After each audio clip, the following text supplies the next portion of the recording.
Hello, everybody. Welcome to Ashish Singh Lectures. I am Madiha Khan, your friend, who is there to help you with your English language. तो कल हमने जो है poetry पढ़ी थी हमारी यहाँ रोड साइड स्टैंड। तो काफ़ी ज़्यादा, जैसा कि मैंने आपको बताया, पोइट्री में जो रॉबर्ट फ्रॉस्ट हैं वो काफ़ी ज़्यादा फील कर रहे होते हैं। जो रोड साइड स्टैंड ऑनर होते हैं उनके फीलिंग्स को बहुत ज़्यादा वो फील कर रहे होते हैं, उनके दुख को वो बहुत ज़्यादा फील कर रहे होते हैं। और सिटी पीपल पे वो बहुत ज़्यादा गुस्सा कर रहे होते हैं कि तुम लोग जो हो बहुत मतलबी हो, और अगर तुम्हें ऐसा ही करना है तो तुम अपना पैसा अपने पास रखो और यहाँ से चलते बनो। उनको इतना ज़्यादा फील होने लगता है कि इनका किसी ना किसी तरीके से जो दुख दर्द है वो कम कर दिया जाए, वो ऐसा चाहते थे। ठीक है, तो हमने क्योंकि पोइट्री जो थी काफ़ी बड़ी थी, इसकी समरी समझी थी अच्छे से। अब हम आज क्या करने वाले हैं, इसके वर्ड मीनिंग्स, इसके बुक वाले क्वेश्चन एंड आंसर्स, और साथ ही में इसके एमसीक्यूज और पीवाईक्यूज। तो आ जाओ, without further ado let's get started. पहले इसके वर्ड मीनिंग्स देखो। स्पेड का मतलब क्या हुआ? तेज चलना, गाड़ियां जो बहुत तेज तेज चल रही थी उनके लिए बोला गया है। प्लेड निवेदन करना, विनती करना। सिंकिंग डूबना। विदरिंग नष्ट होते हुए या जैसे धीरे धीरे फेड होते हुए। फेंट मूर्छित होना। पॉलिश्ड विनीत। लैंडस्केप परिदृश्य। मार्ड आघात या खराब होना। आर्टलेस अनाड़ी। वाइल्ड बेरीज जंगली जामुन। क्वार्ट्स पात्र। मीन तुच्छ, रूट जिनको बोलते हैं ना। हर्ट चोट। क्रॉसली गुस्सा होना। ट्रस्टिंग विश्वास करना। एक्सपेंड बढ़ना। पिटीफुल दयनीय। किन रिश्तेदार। गैस ईंधन। बेनिफिसेंट दयालु। स्वाम पूरे दल में आना। सूद पीड़ा कम करना। विट्स सक्रिय होना। बेयर सहना। लॉन्गिंग मुराद इच्छा। इनवेन व्यर्थ बेकार। लर्क्स घूमता। क्वील चिल्लाहट। प्लो अप मुंह फेरना। ठीक है, तो इस पोइट्री के अंदर भी मैं आपको पहले करवा ही चुकी हूँ जो थे, और उसके अलावा ये आपके और वर्ड मीनिंग्स हो गए। अब इसके क्वेश्चन एंड आंसर्स देखो। क्वेश्चन नंबर 1 आपसे बोल रहा है, the city folk who drove through the countryside hardly paid any heed to the roadside stand or to the people who reign it. If at all they did, it was to complain. Which lines brings this out? What was their complaint about? तो देखो, जो city के लोग थे वो वहाँ आते थे, रोड साइड स्टैंड को देखते भी नहीं थे, उसकी तरफ ध्यान भी नहीं देते थे, और अगर वो रुकते भी थे तो वो सिर्फ वहाँ कंप्लेन करने के लिए रुकते थे। तो कौन सी लाइन्स है जो आपको ये सारी बातें बताती हैं पोएट्री की, और उनकी जो कंप्लेन थी वो किस बारे में होती थी? तो आपको दो चीज़ों का आंसर देना है। पहले तो कि आपको पता कैसे चला कौन कौन सी लाइन्स हैं वो लिखनी है, और कंप्लेन क्या होती थी वो लिखनी है। तो कौन कौन सी लाइन्स थी? At having the landscape marred with the artless paint of science with the end turned wrong and edge turned wrong. ये वाली लाइन्स होती थी जो वो कंप्लेन करने के लिए रुकते थे। कंप्लेन किस बारे में होती थी? The traffic goes past ignoring the shake. Shake जो जो रोड साइड स्टैंड है उसके लिए बोला गया है, उसको इग्नोर करके चले जाते थे। They are very disturb to see the poor unattractive sign boards and complain about the wrong directions. जो वहाँ पर उनके साइन बोर्ड्स लगे हुए थे, वाइल्ड बेरीज और ये सब बेचने वाले, वो ऐसे ही बने हुए थे, बेचारे क्या करेंगे ना। तो उनके बारे में कंप्लेन करते थे कि इसकी वजह से पूरी सीनरी ख़राब हो रही है, और नॉर्थ और साउथ की जो डायरेक्शन है वो भी गलत है। इस बारे में बस वो कंप्लेन करने रुकते थे और कुछ खरीदने नहीं रुकते थे। इस तरीके से आपको आंसर देना है। पहले आपको लाइन बतानी है कि लाइन कौन कौन सी लाइन है जो ये बात बताती है, और फिर आपको उसको एक तरीके से क्या करना है, एक्सप्लेन करना है, कंप्लेन बतानी है कि कंप्लेन क्या होती थी उनकी। ठीक है। What was the plea of the folk who had put up the roadside stand? ठीक है, उन लोगों की क्या प्ली होती थी जो बेचारे रोड साइड स्टैंड लगाकर बैठे थे? The owner of the roadside stand wanted to make a little money by selling his berries and the juice. जो बेचारे रोड साइड स्टैंड ओनर्स होते थे वो सिर्फ अपना थोड़ा बहुत सामान बेचकर पैसा कमाना चाहते थे। They can earn some money which can reduce their sufferings. वो सिर्फ थोड़ा पैसा कमाना चाहते थे जिससे उनकी थोड़ी परेशानियां कम हो सके। The government and other social service agencies appear to help the poor rural people, but do them no good. Pick out the words and phrases that the poet uses to show their double standards. अब देखो क्या था कि जो government और दूसरी social service agencies थी वो वहाँ पर आती थी कि हम आपकी सारी प्रॉब्लम सॉल्व कर देंगे, लेकिन उनका कुछ फ़ायदा उन्होंने कभी नहीं किया। तो पोएट्री में ऐसी कौन सी लाइन्स और फ्रेजेस हैं जो आपको ये बताती हैं, आपको वो लिखना है। तो देखो कौन कौन से थे, इनको गवर्नमेंट और सोशल सर्विस एजेंसीज या जो नेता वगैरह आते थे उनको क्या बोला जाता था, ग्रीडी गुड डूअर्स बोला जाता था, बीट्स ऑफ प्रे बोला जाता था, है ना, स्वाम ओवर देयर लाइव्स की सारे के सारे दल के साथ उनकी लाइफ के ऊपर बैठ जाते थे, sued them out of their wits, उनका जो दिमाग था उसका फ़ायदा उठाते थे, teaching them how to sleep, है ना। इस तरीके से कुछ लाइंस, इसमें से अगर आप 3 या 4 भी लिख के आ जाते हो तो मोर देन इनफ है, तो ये याद रखनी है। ओके, नेक्स्ट क्वेश्चन देखो, what is the childish longing that the poet refers to, why is it in vain. ठीक है, यहाँ पर कौन सी बच्चों वाली इच्छाएं थी जिनके बारे में पोएट ने बताया और वो सारी व्यर्थ क्यों थी, ये बताना है। So the poet refers to the childish longing of the stall owners for some car to stop by and give them an opportunity to make some money. तो यहाँ पर stall owners जो थे उनकी बच्चों वाली जो इच्छाएं थी उनके बारे में बात हुई कि कोई ना कोई गाड़ी आकर रुकेगी, हमसे कुछ खरीदेगी, हम थोड़ा बहुत पैसा जो है कमा पाएंगे। But they wait in vain because the cars just pass by without thinking of the hope and longing of the sad faces peeping from the windows. ठीक है, लेकिन ये सारी चीज़ें व्यर्थ हो जाती थी क्योंकि वहाँ पर कोई भी नहीं रुकता था और सीधा वहाँ से इग्नोर करके लोग जो है चले जाते थे और इन लोगों की आशा जो है वो निराशा में बदल जाती थी। Which lines tell us about the insufferable pain that the poet feels at the thought of the plight of the rural people. ठीक है, इनमें से कौन सी ऐसी लाइन्स हैं जो आपको इन लोगों का असहनीय दर्द बताती है। ठीक है, the lines that express the poet's insufferable pain are, I wonder how I should like you to come to me and offer to put me gently out of my pain. मतलब जो पेन यहाँ पर उन rural people के दर्द को देखकर author को हो रहा था, वो पेन यहाँ पर कौन सी लाइंस बता रही है वो बताना है। तो जो लास्ट की 2 लाइनें इस पोएट्री की, वो 2 lines, I wonder how I should like you to come to me and offer to put me gently out of my pain, ये 2 लाइंस आपको लिखनी है जब भी ऑथर के पेन के बारे में बात हो रही हो तो। ठीक है, क्लियर है। अब इसके PYQs देखो, तो देखो यहाँ पर एक्सट्रैक्ट बेस पोइट्री के क्या होते हैं, ज़्यादातर एक्सट्रैक्ट बेस आते हैं या फिर समरी लिखने को आ जाती है। ठीक है, तो यहाँ पर समरी तो मैं आपको स्टार्टिंग में ऑलरेडी बता ही देती हूँ जब पोइट्री पढ़ाती हूँ। अब उसके अलावा जो क्वेश्चन एंड आंसर्स आते हैं वो मोस्टली एक्सट्रैक्ट बेस्ड होते हैं। तो देखो यहाँ पर, the little old house was out with a little new shed in front at the edge of the road where the traffic sped. A roadside stand that too pathetically pled, it would not be fair to say for a dole of bread, but for some of the money, the cash whose flow supports the flowers of cities from sinking and withering faint. तो ये जो starting वाला paragraph है वही दिया हुआ है। अब उसके आसपास देखो क्वेश्चन आंसर्स हुए हैं। Where was the new shed put up? What was its purpose? ठीक है, नया जो शेड लगा था वो कहाँ लगाया था और उसका क्या पर्पस था। A little house at one side of the road was extended and a shade was added to it to put up a road stand. तो एक छोटा सा घर था उस रोड की तरफ जहाँ पर एक शेड जो टिन होता है वो लगाया हुआ था, है ना, और वहाँ पर एक रोड साइड स्टैंड लगाया हुआ था। It was set up to attract passerby to buy things from them so that they could earn some money. वो क्यों लगाया गया था, ताकि वहाँ से जो भी लोग गुजरे हैं वो उनसे कोई सामान खरीदें और ये जो रोड साइड ऑनर्स हैं ये थोड़ा बहुत पैसा कमा पाएँ। तो इस तरीके से आपको 1 to लाइन आंसर देने हैं या फिर 1 word आंसर दे रहे हैं, क्योंकि ये 1 मार्क्स ईच ही होते हैं question. Why does the poet use the word pathetic? यहाँ पे pathetic word क्यों यूज किया गया? By using the word pathetic, the poet emphasizes on the fact that the condition of the shed was most humble and that it presented a rather pitiable sight. तो यहाँ पर pathetic का मतलब क्या हुआ, दयनीय, है ना। तो यहाँ पर वो जो लोग थे वो बेचारे बहुत गरीब थे, तो जैसे तैसे उन्होंने अपना कोई रोड साइड स्टैंड बना रखा था, है ना। सिर्फ वो क्या चाहते थे कि उनकी गरीबी थोड़ी कम हो जाए, वो थोड़ा पैसा कमा सके, इसलिए यहाँ पर pathetic वर्ड जो है यूज हुआ है।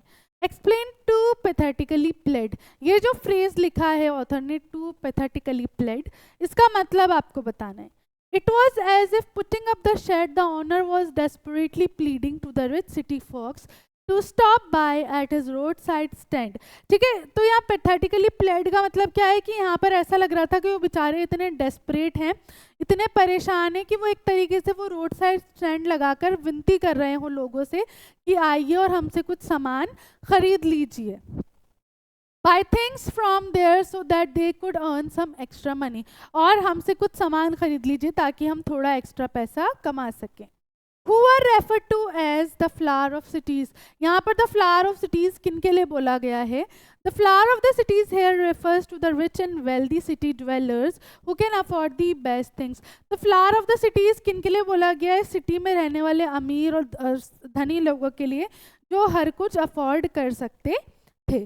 तो इस तरीके से छोटे छोटे आंसर्स आपको लिखने होते हैं जब आपका एक्सट्रैक्ट बेस्ड क्वेश्चंस होते हैं. तो ओके, ऐसा ही एक और है, देखो. और beauty rest in a beautiful mountain scene. You have the money but if you want to be mean, why keep your money and go along. The hurt to the scenery wouldn't be my complaint so much as the trusting sorrow of what is unsaid. तो यहाँ पर वो वाला paragraph है कि भाई लोग जो है आके कंप्लेन करते हैं और अगर आपको इतना ही रूड होना है तो आप अपना पैसा लेके चलते बनिए ना यहाँ से.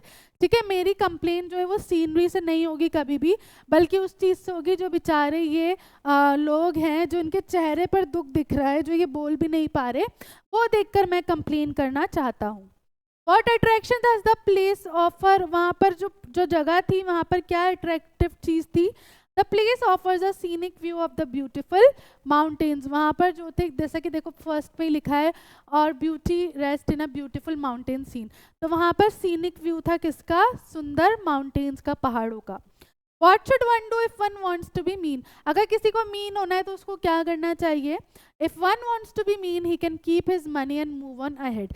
वही वाली बात है जो सेकंड लाइन में लिखी है कि भाई अगर तुम्हें जो इतना मीन होना है तो अपना पैसा अपने पास रखो और आगे चले जाओ. ठीक है, इस तरीके से सिंपल आंसर्स देने. What does the poet not complain about? ठीक है, किस बारे में कंप्लेन नहीं कर रहे poet? The poet does not complain about the landscape which has been spoiled because of the artless painting done on the building. तो पोएट इस बारे में कभी भी कंप्लेन नहीं करेंगे, है ना, कि वहाँ पर कुछ भी कुछ बुराई नहीं है अगर उन्होंने अपनी कुछ पेंटिंग लगा रखी है कुछ सामान बेचने के लिए, उससे कोई लैंडस्केप खराब नहीं हो रहा. What do you think is the real worry of the poet? Poet की रियल चिंता क्या थी ये बताना है. The poet's real worry is the unexpressed sorrow of the people who have put up the roadside stand. उनका main चिंता का कारण क्या था?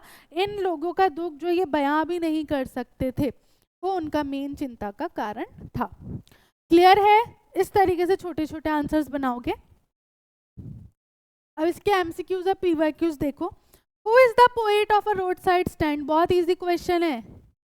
कौन है रोड साइड स्टैंड के poet? Samuel Taylor, Robert Frost, Lord Byron या पर्सी शेली? कौन है? जल्दी बताओ. Obviously Robert Frost. What does Frost present in the poem A Roadside Stand? इस पोएट्री में आपको क्या देखने को मिलता है? The lives of poor rural people, the lives of people who stand on bus stand, lives of travelers या कुछ भी नहीं. क्या जो बेचारे गरीब लोग हैं वो, या फिर लोग जो बस स्टैंड पर खड़े रहते हैं, या फिर जो सफ़र कर रहे हैं यात्री हैं उनकी लाइव्स, या कुछ भी नहीं. तो ऑब्वियसली किसके बारे में बात हुई है यहाँ पर? पुअर रूरल पीपल के बारे में. What does Frost describe in the poem? इस पोइट्री में उन्होंने क्या डिस्क्राइब किया है? Feelings of the owner of a roadside stand, feelings of passengers, feeling of people on footpath. Obviously यहाँ तो तुम्हें देखते ही पता चल गया रोड साइड स्टैंड के ओनर्स की फीलिंग्स के बारे में बात हुई है, तो आप यहाँ पर इसको करेक्ट कर दोगे. What does out of their wit mean in the poem? Out of their wit का मतलब क्या हुआ? Helping the poor people, गरीब लोगों की मदद करना. Showing rosy pictures to the poor people, rosy pictures दिखाना.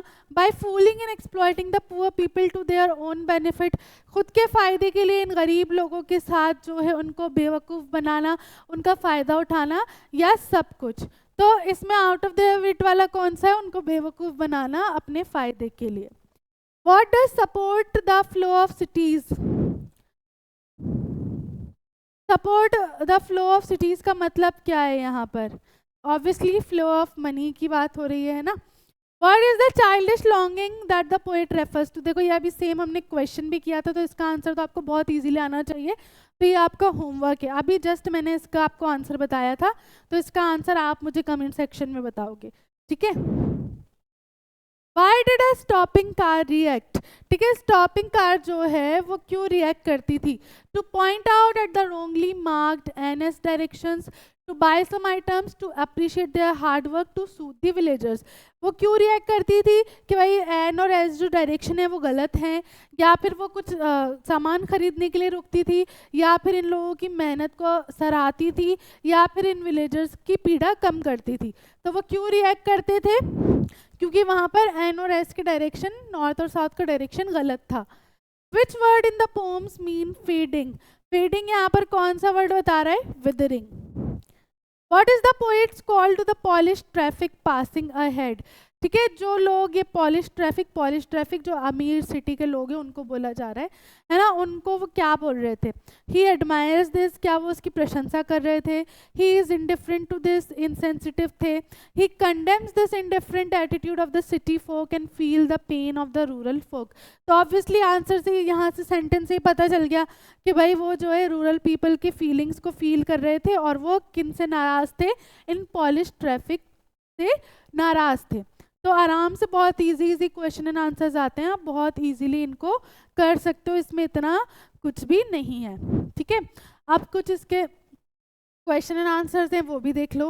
Why do the people who run the roadside stand wait for the squeal of brakes so eagerly? ठीक है, जो रोड साइड स्टैंड के ओनर्स थे वो लोग ब्रेक मतलब गाड़ियों के ब्रेक लगने की आवाज़ का इतना इच्छुक होकर इंतज़ार क्यों करते थे? The squealing of brakes indicates that a vehicle has come to a halt at their roadside stand. ठीक है, तो वो जो ब्रेक्स की आवाज़ आती थी वो क्या बताती कि भाई कोई जो कार है या कोई गाड़ी जो है वो उनके रोड साइड स्टैंड के पास आकर रुकी है। It gives them hope that the city folk have stopped to buy something from their roadside stand and that they will receive some city money. तो उससे उनमें एक आशा आ जाती थी कि शायद ये गाड़ी इसलिए रुकी कि ये हमसे कुछ सामान खरीद लेंगे और क्या होगा, हमारे पास जो है थोड़ा पैसा आ जाएगा। Explain, soothe them out of their wits with reference to the poem the roadside stand. तो यहाँ पर जो फ्रेज यूज हुआ है soothe them out of their wits, इससे क्या यहाँ पर मतलब है वो एक्सप्लेन करना है आपको। The powerful men approach to country folk making false promises of better living conditions and a better life. तो जो कंट्री के जो लोग होते हैं जैसे नेता, गवर्नमेंट वाले ऑफिशियल्स या फिर ये एजेंसीज वगैरह, ये आकर इन लोगों से झूठे प्रोमिस करती है कि इनको एक अच्छी लाइफ मिलेगी, इनकी कंडीशंस जो है सुधारी जाएंगी। These simple and innocent country folk are soothed and satisfied by their false claim. अब ये जो बेचारे लोग होते हैं ये जो है थोड़ा खुश हो जाते हैं कि हाँ हमारे साथ अच्छा हो जाएगा। They fail to see through their crookedness and selfishness and end up falling in their trap. वो बेचारे इतने सीधे और मासूम होते हैं कि वो इन लोगों की ये जो मतलबी वाली हरकतें हैं या फिर उनका जो ये टेढ़ा नेचर है इसको नहीं समझ पाते और उनके जाल में फंस जाते हैं। Why does Robert Frost sympathize with the rural people? Robert Frost जो हैं वो इन लोगों के साथ सिंपैथाइज क्यों कर रहे होते हैं? Robert Frost is in excruciating pain over the plight of the rural poor who are ignored and neglected by rich politicians. Robert Frost जो है वो काफ़ी ज़्यादा दर्द में है इन रूरल पर लोगों की हालत दशा देखकर, जो कि सबसे इग्नोर होते हैं, मतलब इन लोगों को कोई इन पर ध्यान नहीं दे रहा और जो रिच पॉलिटिशियंस है वो भी इनको आकर जो है पागल बना जाते हैं। The government and the ruling party are unconcerned about their wellbeing. जो गवर्नमेंट है या कोई भी नेता वगैरह जो जीते हैं उनकी पार्टीज जो है उन लोगों को कोई चिंता नहीं है इन लोगों की। They dupe them by making false promises, ये इन लोगों को ठग लेते हैं झूठे वादे करके, which they can fully exploit for their own selfish gain. सिर्फ अपने मतलब के लिए वो इन लोगों को एक्सप्लॉइट करते हैं, इनका फ़ायदा उठाते हैं। Thus making Frost sympathize with the rural poor. और इसी वजह से फ्रॉस्ट जो हैं वो काफ़ी ज़्यादा इन लोगों के साथ सहानुभूति दिखाते हैं। तो इस तरीके से कुछ क्वेश्चंस हैं जो आपके प्रीवियस ईयर में आए हुए हैं, और बाकी जो आपके जो बुक में मैं आपको बार बार बोलती हूँ कि एनसीईआरटी में जो क्वेश्चंस होते हैं पेपर मोस्टली वहीं से बनता है, तो एनसीईआरटी वाले क्वेश्चंस तो आपके लिए इंपॉर्टेंट हैं ही, तो उनको अच्छे से देख लोगे तो आप बहुत अच्छे मार्क्स ले आओगे। तो इसी के साथ आज की जो क्लास है वो हम यहाँ फिनिश करेंगे, मिलेंगे नेक्स्ट क्लास में। तब तक के लिए this is Madiha Khan signing off right now. Bye bye and have a nice day.